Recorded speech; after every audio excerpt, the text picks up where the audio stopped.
ሰላም ጤና ይስጥልኝ ክቡራትና ክቡራን የሲኦሲ ኤግዛም ተፈታኞች እንደምን አላችሁ? ወይም ደግሞ ወደ ህግ ዲፓርትመንት ለመግባት በመጀመሪያ ደረጃ የተቀመጠ መስፈርት አለ። ይህ መስፈርትም የሲኦሲ ኤግዛም መፈተን ነው። የሲኦሲ ኤግዛም መላመጃ ጥያቄዎችን ይዤ ቀርብ ያለው እንግዲህ ወደ ዲፓርትመንት ለመግባት ጥር አጋማሽ አካባቢ በዚህ ሰሞን ማለት ነው ሞር ይሰጣል ማለት ነው። የሲኦሲ ኤግዛም በሁሉም ዩኒቨርሲቲዎች የዲፓርትመንት መግቢያ መሳሪያ የመጀመሪያው ሲኦሲ ፈተና ነው።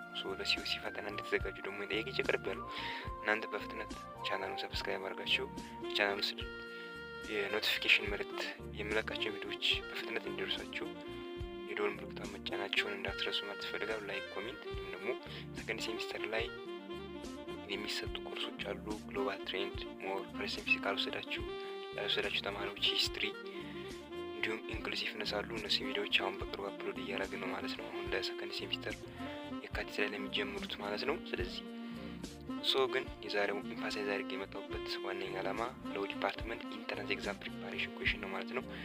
ወደ ቀዳሚ ጥያቄ አልፋለሁ። ቻናሌን ሰብስክራይብ ማድረጋችሁን እንዳትረሱ። እንዲሁም ደግሞ ስለ ኮንፊውዥን የፈጠረባችሁ ነገር ካለ ስለ ሲኦሲ ኤግዛሙ ሪፕላይ አድርጉልኝ ማለት ነው። ኮሜንት ላይ የማሳውቃችሁ ይሆናል። ወደ መጀመሪያው ጥያቄ እንገባለን። የመጀመሪያው ጥያቄ which of the following statement in Ethiopian scenario which body enacted law? ይህ ከሚከተሉ ጥያቄዎች መካከል በኢትዮጵያ ነባራዊ ሁኔታ ህግን የማውጣት ስልጣን የተሰጠው ማንኛው ነው የሚለው ሲሆን ኤ ኮርት፣ ቢ ሃውስ ኦፍ ፒፕል ሪፕሬዘንታቲቭ፣ ሲ ካውንሲል ኦፍ ሚኒስቴር፣ ዲ ቢኤንሲ። እንግዲህ በኢትዮጵያ ሴናሪዮ በአንቀጽ 55 ላይ የስቶኮሽ ምክር ቤት ስልጣንና ተግባር ወይም ደግሞ ዘ ፓወር ኤንድ ሰፖርት ነው ሃውስ ኦፍ ፒፕል ሪፕሬዘንታቲቭ በሚለው በአንቀጽ 55 አንድ በህገ መንግስቱ መሰረት ህግን የማውጣት ስልጣን የተሰጠው አካል ቢ ሃውስ ኦፍ ፒፕል ሪፕሬዘንታቲቭ ወይም ደግሞ የስቶኮሽ ምክር ቤት ነው ማለት። ስለዚህ ዘ አንሰር ኢዝ ቢ ይሆናል ማለት ነው። ዘ ሰከንድ ኩዌሽን what is the power of house of federation? እንግዲህ የሃውስ ኦፍ ፌዴሬሽን ወይም ደግሞ የፌዴሬሽን ምክር ቤት ተግባሩ መጀመሪያ ተግባሩ ምንድነው? ተቀዳሚ ተግባሩ ሲባል ኤ ኢናክት ላው፣ ቢ ቱ ኢንተርፕሬት ዘ ኮንስቲቱሽን፣ ሲ ኢት ዲተርማይን ዘ ኦርጋናይዜሽን ኦፍ ናሽናል ዲፌንስ፣ ዲ ኦል። ዘ ኮሬክት አንሰር ኢዝ ቢ። እንግዲህ የፌዴሬሽን ምክር ቤት የመጀመሪያ ተቀዳሚ ተግባሩ ህገ መንግስቱን ይተረክማል ማለት ነው። አሻሚ የሆኑ ቃላቶች በሚያጋጥሙበት ጊዜ ህገ መንግስቱን የመተርጎም ስልጣን የተሰጠው የህዝብ ተወካዮች የፌዴሬሽን ምክር ቤት ወይም ደግሞ የፌዴሬሽን ምክር ቤት የምንለው ነው ማለት ነው። እዚህ አንሰር ኢዝ ቢ። ሶስተኛ ጥያቄ ሜምበር ኦፍ ኤችፒአር ሪፕሬዘንት ይላል። እንግዲህ የኤችፒአር አባላቶች ወይም ደግሞ የህዝብ ተወካዮች ምክር ቤት አባላት የሚወክሉት ወይም ደግሞ ሪፕሬዘንት የሚያደርጉት ማንን ነው? ኤ ዘ ኮንስቲቱሽን፣ ቢ ዘ ዊል ኦፍ ዘ ፒፕል፣ ሲ ዜር ኮንሻስነስ፣ ዲ ኦል። ዘ አንሰር ኢዝ ዲ ነው ማለት ነው። ስለዚህ የህዝብ ተወካዮች ምክር ቤት ወይም የምክር ቤት አባላት የመላው ህዝብ ተወካዮች ናቸው ይላል። ተገዥነታቸውም ለማን ነው? ለህገ መንግስቱ እንዲሁም ለህዝቡና ለህሊናቸው ብቻ ነው ማለት። ስለዚህ እነዚህ የህዝብ ተወካዮች ምክር ቤት የሆነ ችግር ሰርቷል ለራሱ ለማለት የሚቻለው በምክር ቤቱ ወይም ደግሞ ማንኛውም ምክር ቤት አባል ከባድ ወንጀል ሲፈጽም እጅ ከፈንጅ ካልተያዘ በቀር ያለ ምክር ቤቱ ፍቃድ አይያዝም ማለት ነው። ስለዚህ ልዩ መብት ይሰጣቸው ማለት። ስለዚህ ተገዥነታቸውም ለህገ መንግስቱ ለህሊናቸውና ለህዝቡ ነው። ዘ አንሰር ኢዝ ዲ ነው ማለት ነው። አራተኛ ጥያቄ which of the following statement are not the power of HPR? እንግዲህ ከሚከተሉ ጥያቄዎች የኤችፒአር ስልጣን ያልሆነው የትኛው ነው? የመጀመሪያው ኤ to enact the law፣ ቢ to interpret the constitution፣ ሲ HPR enact commercial code፣ ዲ it enact penal code፣ ኢ all are true except B። እንግዲህ ሁሉም ትክክል ናቸው ከቢ በስተቀር የሚለው አንሰር ኢዝ ኢ ነው ማለት ነው። ስለዚህ ኤ ያው ህጎችን ያወጣ ብለናል፣ ኤችፒአር ነው። ቢ እንግዲህ ህገ መንግስት የመተርጎም ስልጣን የተሰጠው ለኤችኦኤፍ ወይም ደግሞ ለሃውስ ኦፍ ፌዴሬሽን ነው ማለት ነው። እንዲሁም ደግሞ የንግድ ህጎችን የወንጀል መቅጫ ህጎችን የሚያወጣ ስልጣን ያለው ኤችፒአር ነው ማለት ነው። ቀጣዩ ጥያቄ አምስተኛ what is the power of speaker of the house? እንግዲህ የአፈ ጉባኤ ወይም ደግሞ በምክር ቤት ውስጥ የአፈ ጉባኤ ስልጣን ምንድነው? ወይም ደግሞ የህዝብ ተወካዮች ምክር ቤት የአፈ ጉባኤ ስልጣን ምንድነው ነው? የመጀመሪያው ዘ ስፒከር ቱ ኢናክት ዘ ሎው፣ ስፒከር እንግዲህ ህጎችን ያወጣል ይላል። ቢ ዘ ስፒከር ጋይድ ሚቲንግ ኦፍ ዘ ሃውስ፣ እንግዲህ በምክር ቤት ውስጥ የሚካሄዱ ስብሰባዎችን ይመራል። ሲ ዘ ስፒከር ቢሄቭ ኦፍ ዘ ሃውስ ዳይሬክት ኦል ዲሞንስትሬቲቭ አፌርስ፣ እንግዲህ አስተዳዳሪ የሆኑ ጉዳዮችን ምክር ቤቱን ወክሎ ይሳተፋል ይላል። ዲ ኢንፎርስ ኦል ዲሲፕሊናሪ አክሽን ዘ ሃውስ ቴክን ኦን ዲሲፕሊን፣ እንግዲህ በህዝብ ተወካዮች ምክር ቤት የዲሲፕሊን እርምጃ የተወሰደባቸውን ሰዎችን ያስፈጽማል ይላል። ኢ ኦል አር ትሩ ኤክሴፕት ኤ ነው፣ ከኤ በስተቀር ሁሉም ልክ ነው የሚለው እንግዲህ የአፈ ጉባኤ ልክ አሁን አቶ ታገሰ ጫፎ የምንላቸው ሰዎች አሉ። አቶ ታገሰ ጫፎ እንግዲህ የህዝብ ተወካዮች ምክር ቤት አፈ ጉባኤ ማለት ነው። የአፈ ጉባኤ ተግባር ምንድነው ስልጣኑ ሲባል የመጀመሪያው በምክር ቤት የሚካሄዱ ቢ እንግዲህ ልክ ነው ማለት ነው። ሲም ልክ ነው፣ ዲም ልክ ነው፣ አንሰር ኢ ነው ማለት ነው። ኤ ኢ ነው አንሰሩ የሚሆነው። ሌሎቹ የአፈ ጉባኤው ስልጣን ናቸው ማለት ነው። እነዚህ ነገሮችን ይመራል።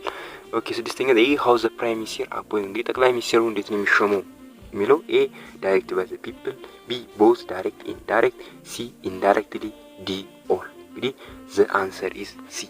ፕራይም ሚኒስተሩ የሚሾመው በህዝብ ተወካዮች ምክር ቤት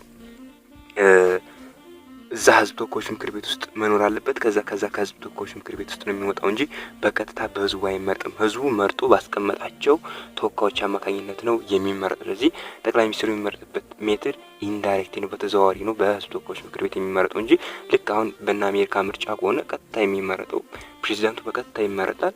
በኢትዮጵያ ግን የምርጫ ስርዓት ፕራይም ሚኒስትሩ የሚመረጠው ኢንዳይሬክትሊ ወይም ህዝቡ ወክሎ ባስቀመጣቸው ተወካዮች አማካኝነት ነው የሚመረጠው። ያ ሰውዬ ደግሞ የሚመረጠው ሰውዬ በህዝብ ተወካዮች ምክር ቤት ውስጥ መኖር አለበት ማለት ነው። ዞሮ ዞሮ እናንተ ዋና ነገሮች ያው ብዙ ዲቴል ስለማይገባ ዛንሰሪ ኢንዳይሬክት ነው። ዝርዝር ነገር ከፈለጋችሁ በህገ መንግስቱ ዙሪያ አንዳንድ መሰረቶች እንግዲህ ማሳወቁ ትችላላችሁ ማለት ነው።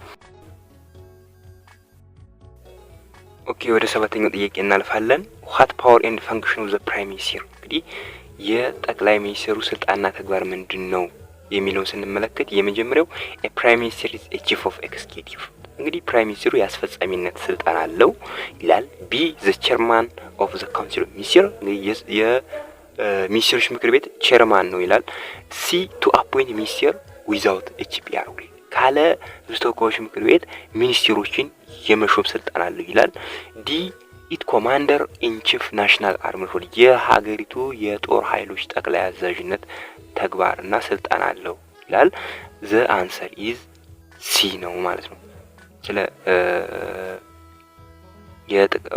የፕራይም ሚኒስትሩ ይቅርታ እዚህ ጋር አንድ እንትን እንድታረጉ ማለት ነው። እዚህ ጋር what is the power and the function of the prime minister የሚለው ጋር የፕራይም ሚኒስትሩ ስልጣንና ተግባር ያልሆነው የትኛው ነው መሆን ያለበት? ኖት ቀርቶኛ ማለት ነው። እሱን አስገቡበት። ያልሆነው ነው መሆን ያለበት እና ያልሆነው ስለሆነ የሚሆነው ሲ ነው ማለት ነው። ካለ ኤችፒአር እንትኖችን መሾም አይችልም። ሌሎቹ የፕራይም ሚኒስትሩ ስልጣን ናቸው ማለት ነው። ያውም እዚህ ጋር አስቀምጫለሁ። ኦል ኤክሴፕት ሲ ነው የሚሆነው። ስለዚህ አንሰር ኢ ነው ማለት ነው። ሁሉም ልክ ናቸው ከሲ በስተቀር። ሲ ካለ ኤችፒአር ፍቃድ እሱ ካንዲዴት ወይም በእጩነት ያቀርባል እንጂ የመሾም ስልጣን ያለው ኤችፒአር ስለሆነ የእሱ ስልጣን አይደለም ማለት ነው። ሲ ላይ እየተቀመጠ ስለዚህ አንሰር ኢ ነው ማለት ነው። ኦኬ ስምንተኛ ጥያቄ which of the Ethiopian government structure formed after 1995 እንግዲህ ከ1995 በኋላ የኢትዮጵያ የስርዓተ መንግስት አወቃቀር በምን አይነት መንገድ ነው የተዋቀረው የሚለው ስንመለከት እንግዲህ 1995 የኢትዮጵያ ፌዴራላዊት ዲሞክራሲያዊ ህገ መንግስት የጸደቀበት ፔሪዮድ ነው። ከዛ ፔሪዮድ ጀምሮ የኢትዮጵያ የመንግስት አወቃቀር ምን አይነት ነው ሲባል ኤ ሲቪክ ፌዴራሊዝም፣ ቢ ኢትኒክ ፌዴራሊዝም፣ ሲ ሚሊተሪ ስትራክቸር፣ ዲ ኤ ኤንድ ሲ። ሶ ዘ አንሰር ኢዝ ቢ ነው። የኢትዮጵያ የ1995 ህገ መንግስት ሞር ፎከስ ያደረገው የብሔር ፌዴራሊዝም የምንለው ነገር ነው ማለት ነው። እዚህ ሲቪክ ፌዴራሊዝም ማለት ሁሉ በብሔር ያልተከፋፈለ ማለት ነው። ልክ እንደነ ኢዜማ እንደሚያቀነቅነው ፖለቲክስ አይነት አለ። እሱን ሞር ወደዚህ ወደ ኮንስቲቱሽናል ሎ የሚባል ዲፓርትመንት አለ። እዛ ስገቡ ነው ብዙ ነው ኮርስ አለ እዛ ነው የምታገኙት። ዞሮ ዞሮ ግን የኢትዮጵያ የስርዓተ መንግስት አወቃቀር ብሔር ተኮር ፌዴራሊዝም መሆኑን መያዝ ያስፈልጋል። አንሰር ኢዝ ቢ ነው። ኦኬ ዘጠነኛ ጥያቄ ኢን ኢትዮጵያን ሴናሪዮ ስቴት ኤንድ ሪሊጅን አር ኢንሰፓሬብል ይላል። በኢትዮጵያ ሴናሪዮ ሃይማኖትና መንግስት አይለያዩም። እውነት ወይስ ውሸት? ኤ ትሩ ኦር ቢ ፎልስ ይላል። ዘ አንሰር ኢዝ ፎልስ። ስቴት ኤንድ ሪሊጅን አር ሰፓሬብል ሰፓሬት ሁለቱ የተለያዩ ናቸው። ስለዚህ እንግዲህ which of the following are democratic right እንግዲህ ከሚከተሉ ጥያቄዎች መካከል ዲሞክራቲክ ራይት የሆነው የትኛው ነው ይላል። ኤ freedom of association፣ B the right to assembly demonstration and petition፣ C the right to honor and reputation፣ D A and C E A and B እንግዲህ ከሚከተሉ ጥያቄዎች መካከል የዲሞክራቲክ ራይት የሆነው የትኛው ነው የሚለው ከ14 እስከ 28 ከ29 እስከ 44 ድረስ የተቀመጡ አሉ ዲሞክራቲክ እና ሂውማን ራይት ተብሎ በህገ መንግስቱ። ስለዚህ የመሰብሰብ መብት፣ ሰላማዊ ሰልፍ የማድረግ ቅሬታ የማቅረብ መብት፣ እነዚህ ዲሞክራቲክ ራይቶች ናቸው ኤ እና ቢ።